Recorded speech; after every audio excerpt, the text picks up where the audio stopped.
오늘을 생각하며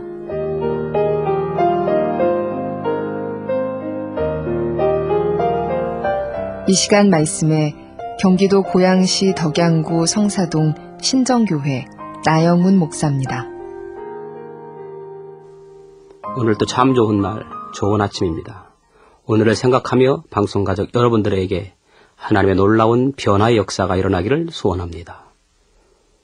예수 믿고 거듭난 지 얼마 안 된 사람에게 친구가 물었습니다. 자네 예수 믿게 되었다면서? 그래, 믿게 됐지. 그럼 이제 예수님에 대해서 많이 알겠네? 예수님이 태어나신 곳이 어딘가? 글쎄, 잘 모르겠는데. 그럼 예수님이 활동하신 지역이 어딘가?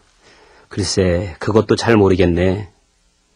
그러면 예수님께서 십자가에 달려 죽으셨다는데 그 십자가에 달리신 곳이 어딘가? 그것도 잘 모르겠네. 친구가 이렇게 말합니다. 아니, 자네는 예수 믿는다고 하면서 아는 게 아무것도 없지 않는가? 예수 믿게 된 친구가 이렇게 답변을 합니다. 맞아. 난 사실 아는 게 별로 없어. 그런데 한 가지 사실만큼은 분명히 알고 있다네. 나는 예수 믿기 전에는 술정뱅이였고 가족들은 내가 집에 들어오는 것을 모두 무서워했다네.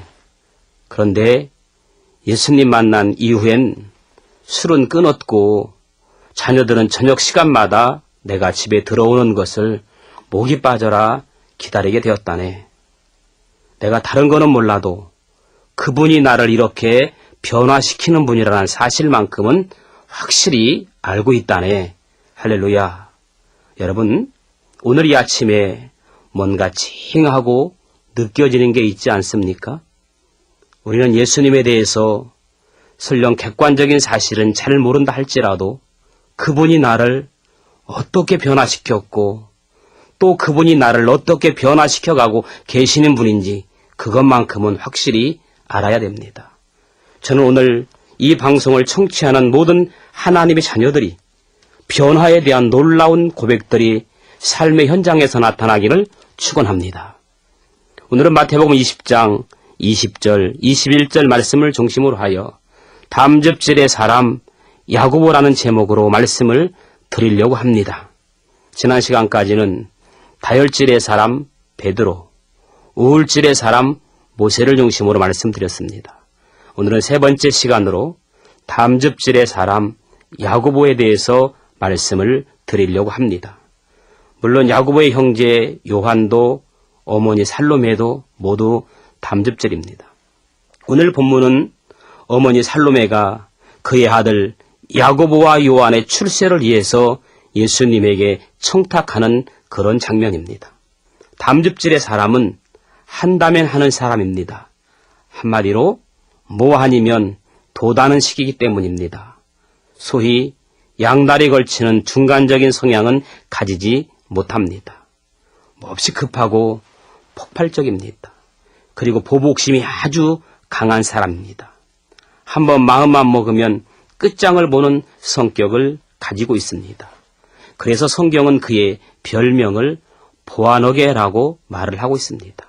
이 말은 우레의 아들 벼락치는 성격을 가지고 있다는 뜻입니다. 누가복음 9장 53절 54절을 보면 야고보와 요한이 예수님에게 이런 말을 합니다. 주님 말 듣지 않는 자들은 하늘로부터 불벼락을 내려 버리라고 간청합니다.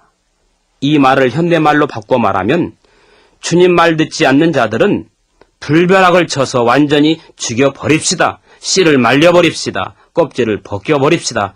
이런 식의 표현을 지금 쓰고 있는 것입니다. 이렇게 담즙질의 사람은 한다고 하면 하는 사람들입니다. 정주영 회장, 박정희 대통령이 담즙질입니다. 한번 뜻을 정하면 끝장을 보는 사람들인 것이죠. 내 사전에는 불가능이란 없다. 누가 생각이 나나요? 나폴레옹. 제가 좋아하는 인물 가운데 한 분입니다. 저하고 같은 종씨라서 더 좋아합니다. 나폴레옹 담즙질의 사람입니다. 실패를 해도 포기를 모르고 계속 도전하는 타입입니다. 담즙질의 사람의 특징은 승부욕이 강합니다. 담즙질의 사람은 아이들이 어디 가서 맞고 들어오면 화냅니다. 용납을 못합니다. 왜 맞고 왔느냐? 패주고 와야지.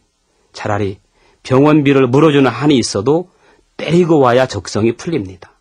도저히 패배를 인정하지 않는 것입니다. 그렇습니다. 담즙질의 사람은 승부욕이 아주 강합니다. 운동 경기를 하더라도 꼭 이겨야 합니다. 재미로 하는 게 없습니다. 재미로 해도 게임은 이겨야 적성이 풀립니다. 지면 너무 억울해서 밥도 못 먹고 잠도 못 잡니다. 다음에 기어코 해서 이겨야 적성이 풀립니다. 아니, 이길 때까지 합니다. 담즙질의 사람은 화도 잘 냅니다. 4가지 기질 중에 화를 잘 내는 성격이 다혈질과 담즙질입니다. 그런데 다혈질은 화를 바로 내고서 꼭 후회합니다. 소리 버럭 지르고 난 다음에 5분도 안 돼서 히히히 웃으면서 미안해, 잘못했어. 이 사람은 바로 다혈질의 사람인 것입니다. 그런데 담즙질은 다릅니다. 화를 내고 난 다음에는 끝장을 봅니다. 쓸데없는 말 해놓고 그 쓸데없는 말에 대한 책임을 지려고 합니다. 자기에게 상처를 준 사람이나 피해를 준 사람을 절대 잊지 않고 되갚는 타입입니다. 자기 일에 방해되는 사람들은 다 제거해버려야 적성이 풀립니다. 아주 무서운 성격을 가진 사람들이죠. 이러한 성격은 고쳐야 합니다. 고치지 않으면 하나님의 선을 이룰 수 없습니다. 고치지 않으면 하나님의 쓰임을 받을 수 없다는 말입니다. 담즙질의 사람들은 다혈질처럼 열정적이고 행동이 빠르고 항상 자신만만합니다. 꾀를 부리거나 잔머리를 굴릴 일이 없는 타입입니다. 지나치게 솔직하고 누구를 상대하든지 자신의 의사를 분명하게 표현하는 직선적 타입입니다. 한마디로 선이 굵고 명확한 타입입니다. 그렇기 때문에 담즙질의 사람은 특별히 기도를 더 많이 해야 됩니다. 오늘 여러분들에게 담즙질의 기질이 있다고 생각된다면 반드시 하나님께 기질을 고쳐달라고 기도를 좀 많이 해야 합니다. 내 성질은 하나님도 못 고쳐. 그런 말씀하지 마시고 주님, 내 성질 아시지요. 고쳐주세요. 주님, 내 기질 아시지요. 내 기질 고쳐주세요. 이렇게 기도를 드려야 한다는 것입니다. 하나님은 우리의 기질과 모든 것을 고치실 수 있기 때문입니다. 다윗은 시편 51편 10절에 이렇게 기도합니다. 하나님이여 내 속에 정한 마음을 창조하시고 내 안에 정직한 영을 새롭게 하소서. 이 말은 내 마음을 개선해달라는 말이 아닙니다. 내 마음을 창조해달라는 것입니다. 새로운 마음으로 창조해달라는 다윗의 고백입니다. 하나님 아버지, 나를 새로운 성격으로 창조해 주십시오. 나를 정직한 영으로 하나님의 영으로 창조해달라는 기도입니다. 담즙질의 사람인 야고보와 요한은 성격이 아주 급했습니다. 그리고 교만했습니다. 그러나 이들이 후에 변화가 됩니다. 여러분이 잘 알고 있는 대로 변화된 야고보는 제자들 중에 첫 번째 순교자가 되었고 그리고 요한은 사랑의 사도가 됩니다. 어떻게 야고보가 첫 번째 순교자가 될 수 있었고 요한이 사랑의 사도가 될 수 있었습니까? 그것은 바로 기도를 많이 했기 때문입니다. 그리고 성령을 받았기 때문에 그의 성격과 기질이 바뀐 것입니다. 갈라디아서 5장 22절을 보면 오직 성령의 열매는 사랑과 희락과 화평과 오래 참음과 자비와 양선과 충성과 온유와 절제니 이 같은 것을 금기할 법이 없느니라. 방송가족 여러분, 내 힘으로는 9가지 성령의 열매를 맺을 수가 없습니다. 내 능력으로는 이 9가지의 열매를 맺을 수가 없습니다. 오직 성령의 힘으로만 이 열매를 맺을 수가 있습니다. 그래요. 어떻게 우리가 원수를 사랑할 수 있습니까? 어떻게 우리가 항상 기뻐할 수가 있겠습니까? 어떻게 우리가 오래 참을 수가 있겠습니까? 어떻게 우리가 죽도록 충성을 다할 수가 있겠습니까? 우리는 할 수 없습니다. 그러나 성령의 능력으로는 할 수가 있습니다. 힘으로 되지 아니하며 능으로 되지 아니하고 오직 나의 영으로 되느니라. 나는 할 수 없지만, 나는 자신이 없지만 내 안에 계시는 성령님께서 내게 능력을 주시면 우리는 할 수가 있습니다. 내 안에 계시는 성령님께서 새로운 힘을 공급해 주시기만 하면 우리는 할 수가 있습니다. 그러므로 우리가 해야 할 일은 먼저 하나님께 붙어 있어야 하는 것입니다. 예수님께 붙어 있어야 하고 성령님께 붙어 있어야 합니다. 요한복음 15장 5절을 보면 나는 포도나무여 너희는 가지라. 그가 내 안에 내가 그 안에 거하면 사람이 열매를 많이 맺나니 나를 떠나서는 너희가 아무것도 할 수 없음이라. 아멘. 그래요. 포도나무에 붙어 있어야만 열매를 맺을 수가 있는 것입니다. 그런데 우리가 이러한 성질을 못 고치는 이유가 또 하나 있는데 성질이 나쁜 것을 죄라고 생각하지 않기 때문에 그래요. 방송가족 여러분, 우리가 화를 내는 것이 죄입니까? 아닙니까? 죄라는 거예요. 내 성질이 더러운 것이 죄입니까? 아닙니까? 죄라는 거예요. 그렇다면 화를 냈으면, 성질 부렸으면 우리가 하나님 앞에 나와서 회개를 해야 합니다. 우리가 화를 내면, 화낸 것에 대해서 회개를 하면 하나님은 용서해 주시고 우리의 마음을 고쳐주신다는 것입니다. 그런데 왜 우리가 고치지 못하는 것입니까? 그것은 바로 고치려는 의지가 없기 때문이고, 화를 내는 것이 내 못된 성질이 죄라는 것을 인정하지 않기 때문입니다. 방송가족 여러분, 우리가 죄인이라는 것을 인정하는 그 순간부터 신앙은 시작되는 것입니다. 내가 죄인이기에 예수님이 필요한 것이고, 내가 죄인이기에 십자가가 필요한 것이고, 내가 죄인이기에 하나님이 필요한 것입니다. 그러므로 사랑하는 방송가족 여러분, 기도를 통하여 우리의 기질이 성령의 기질로 변화되기를 예수님의 이름으로 축원합니다. 담즙질의 사람은 특별히 희생하는 법을 배워야 합니다. 오늘 본문 마태복음 20장 20절 21절 보면 출세 자리를 청탁합니다.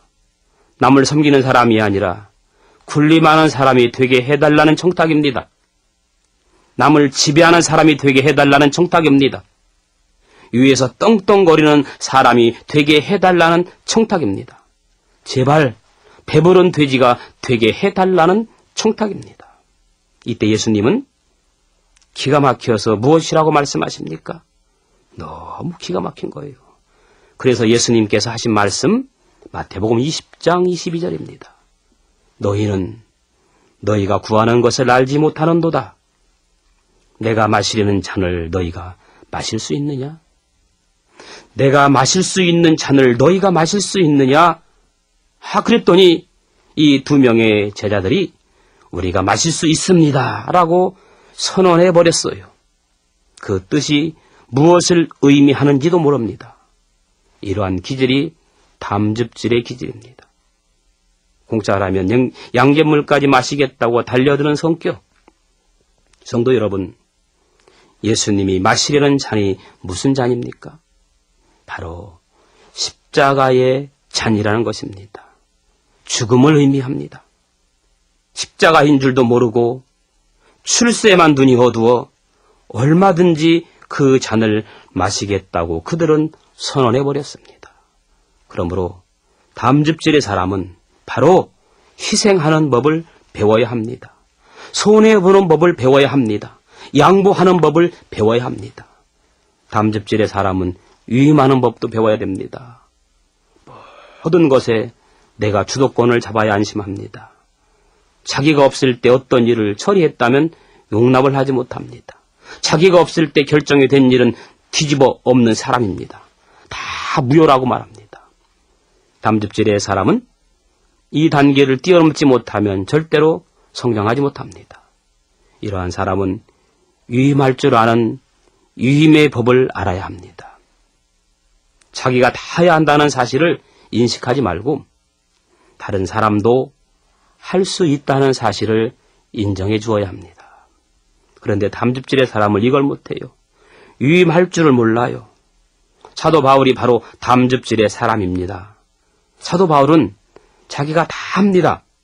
직접 예루살렘까지 가서 예수 믿는 사람들을 다 잡아야 적성이 풀립니다. 그래도 성이 안 차니까 다메섹까지 쫓아가는 것입니다. 다른 사람을 보내도 되는데 자기가 직접 가다가 부활의 예수님을 만나게 됩니다. 그리고 거기서 성령을 받습니다. 그리고 거기서 회개합니다. 그리고 거기서 꼬꾸라집니다. 그래요. 바울은 다른 사람을 믿지 못했습니다. 이것이 바로 그의 약점입니다. 회복받아야 할 부분이었던 것입니다. 그래서 담즙질의 사람은 모든 것을 양보하고 용납하고 유임해주는 법을 배워야 합니다. 유임할 수 있는 제자들을 양육해야 한다는 것입니다.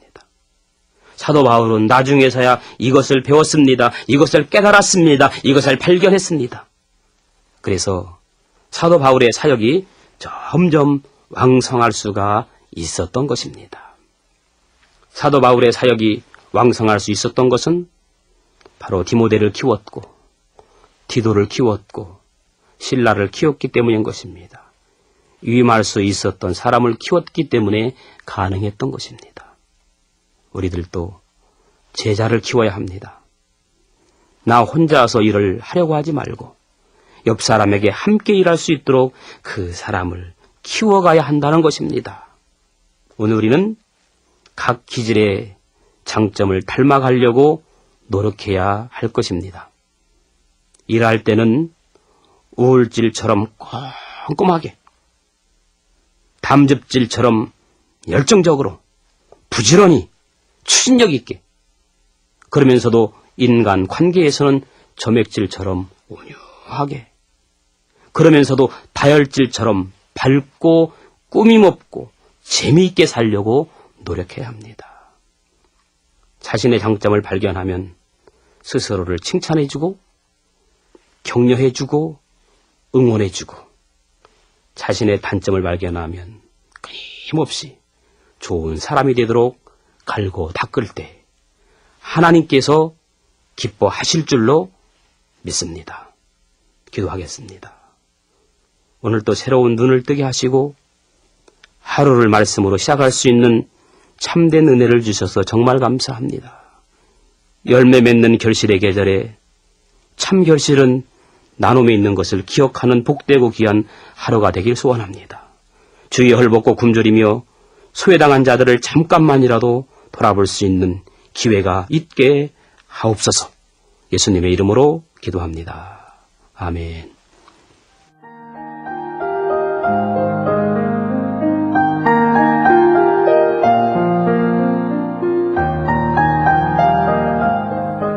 오늘을 생각하며 지금까지 말씀에 경기도 고양시 덕양구 성사동 신정교회 나영훈 목사였습니다.